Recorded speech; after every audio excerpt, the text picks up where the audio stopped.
Hello 4th grade, so today we're going to start this drawing assignment. And the learning objective that we're going to focus on is to exaggerate, distort, or simplify objects to create an abstract still life. So we're going to start by choosing our shoe as the subject matter of our still life. And you can take off one of your shoes and draw your shoe, or if your neighbor is drawing their shoe and you want to draw your neighbor's shoe and that's okay with them, you can share a shoe.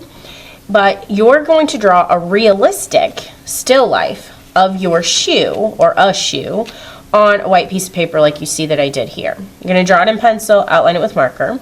Then we're going to take a viewfinder and we're going to place it over the top of part of our shoe and just draw what falls inside that viewfinder, enlarge it onto another piece of paper to abstract it. And so we have the realistic shoe where you can clearly see what it is up in the top of our paper, and then on the bottom of our paper we've taken one part of that and enlarged it, colored it random colors, and outlined it with marker to create an abstract version of a still life. And remember that the definition of a still life, an arrangement of objects that do not move, is the definition of a still life. So the way that we're going to start this assignment is you're going to start with a small white piece of paper and your shoe. So on your small white piece of paper, you're going to write your name and the day you have art, day A, day B, day C. And I'm going to turn my shoe for the camera so that you can see it from the side, which is where I would draw it from. I would draw it from the side. You would draw it from the side. You probably won't draw it from the top. That's more difficult to draw. So if you draw it from the side, I like to start with the bottom of it, the part of the shoe that touches the table. So is it flat? Typically shoes curl up at the toe a little bit. So I want to draw a fairly large shoe that fills my paper. So I'm going to start near the bottom of my paper and draw this line for my shoe, curling up at the toe just slightly. Then I look for this line here, the top of the sole of my shoe. And my shoe's a pretty simple, easy shoe to draw. If you have more of a high top or an athletic shoe, a running shoe, you're going to have really cool shapes and lines in your shoe, where I have pretty standard, boring straight lines or slightly curved lines. So this is the top of the sole of my shoe.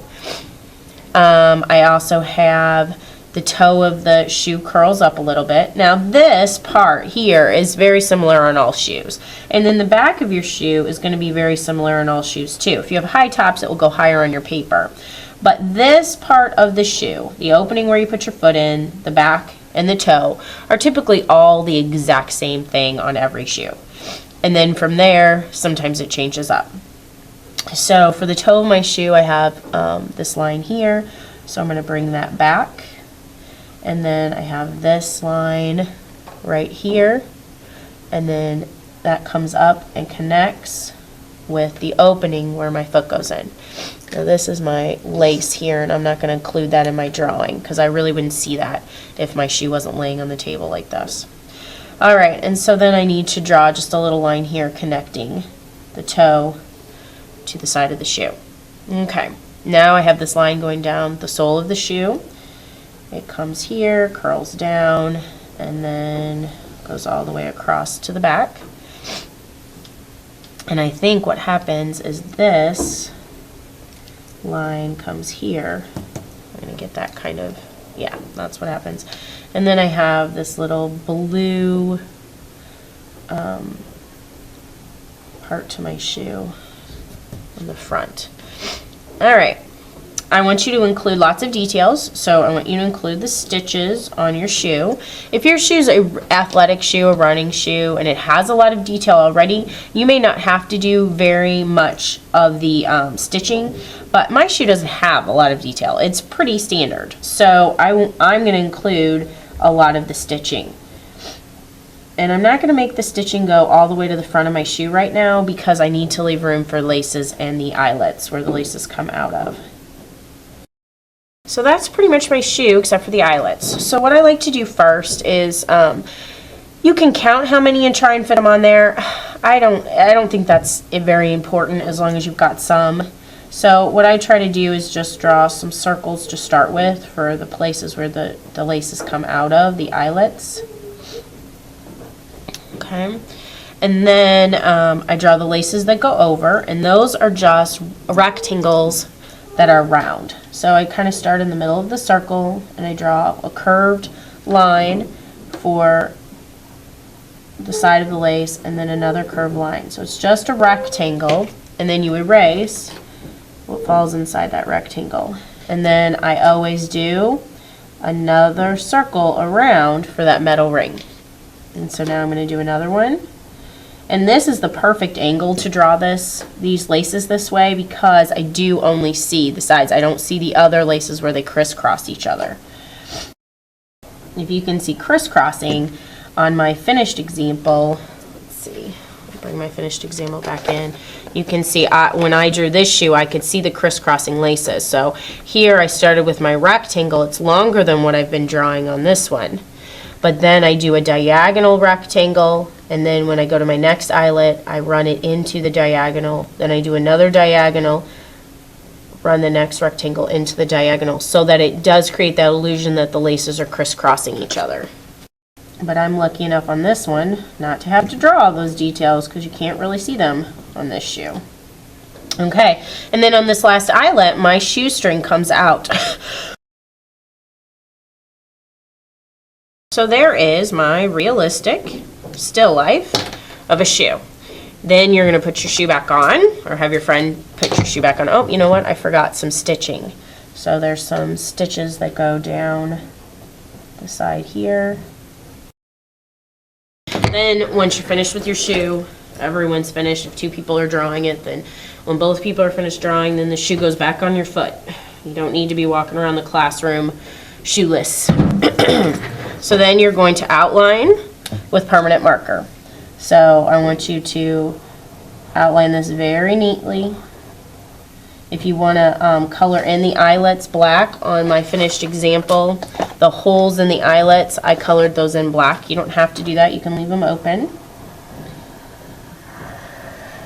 And I want you to use a marker that works. So if you get a marker that starts to die or fade on you, get a new one, throw that one away. We have plenty. We don't need to be using any markers that are kind of making a grayish line.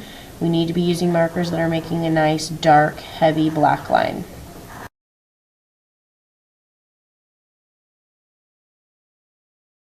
Okay, now take an eraser and erase all your pencil lines that you didn't trace over the top of. Alright, so now I want you to create a viewfinder. So I'm going to have a variety of different colored pieces of rectangles, and I'll have viewfinder templates. Now I use these viewfinders over and over again, so that's why I don't want you to use it permanently onto your artwork. So I want you to make one of your own. So this should fit neatly on the colored rectangle, and then you just trace the inside of the viewfinder. You're going to kind of bend the paper almost, you don't need to crease it in half, but just cut a slit inside that inner rectangle, a nice decent size little cut, so that you can then cut neatly on your pencil lines to cut the opening of the viewfinder out. And a viewfinder is just something that limits your vision, and that you just focus on whatever falls inside there, inside this viewfinder. I'm going to turn it pencil side down, and I want you to come get a small little piece of clear tape, and I want you to move your viewfinder around to find something interesting to draw. Obviously, moving it up here, that's not enough work for you, and it's not very interesting to draw. You could turn and do your viewfinder vertical if you want, if you find that more interesting. I'm still going to go horizontal. So look to see what you have that you find interesting. I really like the toe of this shoe. I think it has a lot of detail. So I'm going to go ahead and let my viewfinder, this part of the viewfinder, hang off, but the whole paper should fit inside the opening of the viewfinder. So once I kind of have it where I want it, what I want to draw, I'm just going to gently put a little piece of clear tape there to hold it in its place. That way, if I don't finish my next drawing before class is over, it's there, it's not moved, and I know what I draw. And then you get a second piece of paper, second small white piece of paper, and you're going to write your name, day you have art, day A, day B, day C, flip it over, and you have to imagine this paper is this rectangle. So you're gonna have to blow this up, make this nice and big.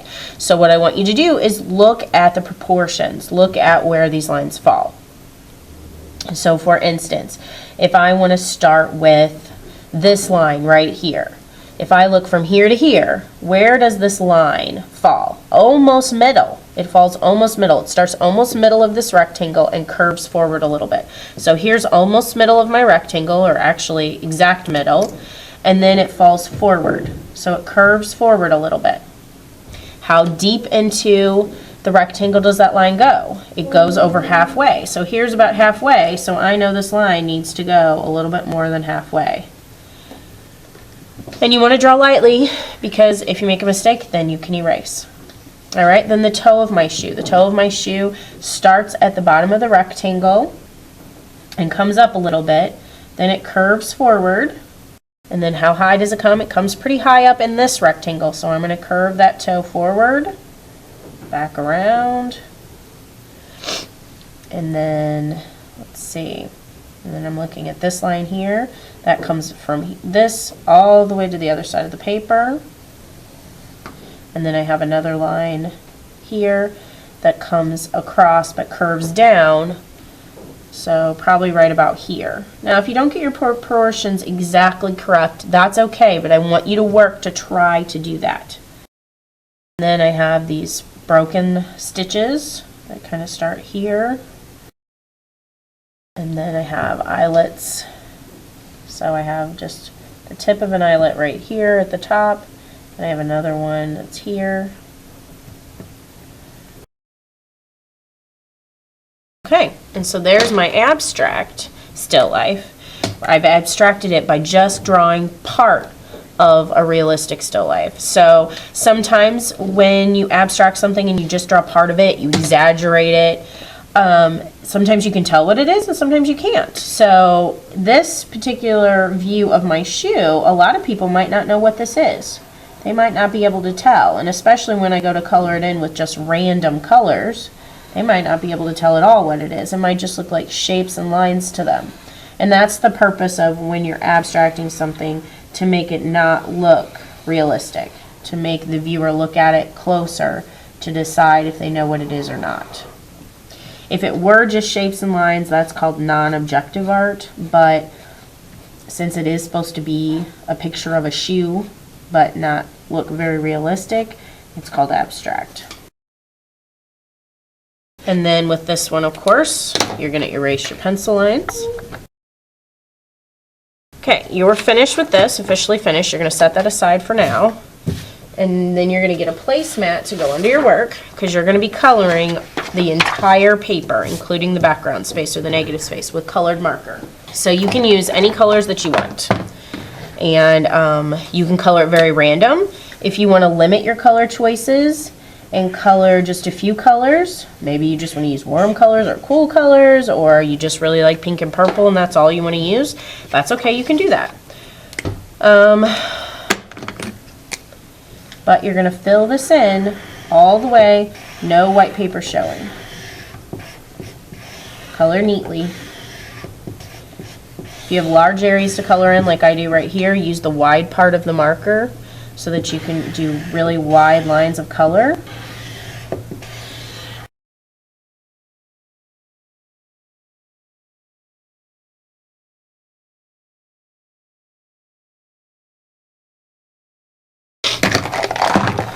Okay, so once you have your abstracted still life and your realistic still life, the last step is to get a black piece of paper, take a white crayon or color pencil, write your name, the day you have art, day A, day B, day C. You're going to flip it over, you're going to turn it vertical, and you're going to glue your realistic and your abstract. And you can glue them in any order if you want to put the abstract at the top and realistic at the bottom. What I want you to do, though, is focus on gluing them centered on the black paper. I don't want one that's way down here or one that's crooked or hanging off the paper. I want a nice black edge around it. So this last step may seem like, oh, I'm done, let's just get it done, but I don't want you to rush through this. I want you to do it nice and neat and try and equal out the space. So you can see I have not put glue on these papers yet. I'm trying to find an equal amount of black space around each one. Now with this hanging off the side, that kind of messes up my view. I'm centering the white paper, not the white paper and this purple paper. All right, so I'm going to flip this one over. Now that I kind of have them where I want, frame of glue, not just a dot in the middle. Flip it over, find the center again, center from top to bottom, center from right to left, squish that down, and then flip the white over. I'm going to put glue, a frame of glue on the white. I'm going to flip this over, and then again, not looking at the viewfinder, but the white paper, center top to bottom, right to left, glue the white paper down. And the reason I didn't want you to glue the viewfinder down is because I want to be able to flip it up and look at your drawing of your shoe and then flip it back down and look at what you chose to draw in your abstracted view. So here you have your realistic / abstract still life. And the subject matter of your still life is a tennis shoe or a shoe of some kind, maybe a boot. And there you have it. Good job, 4th grade.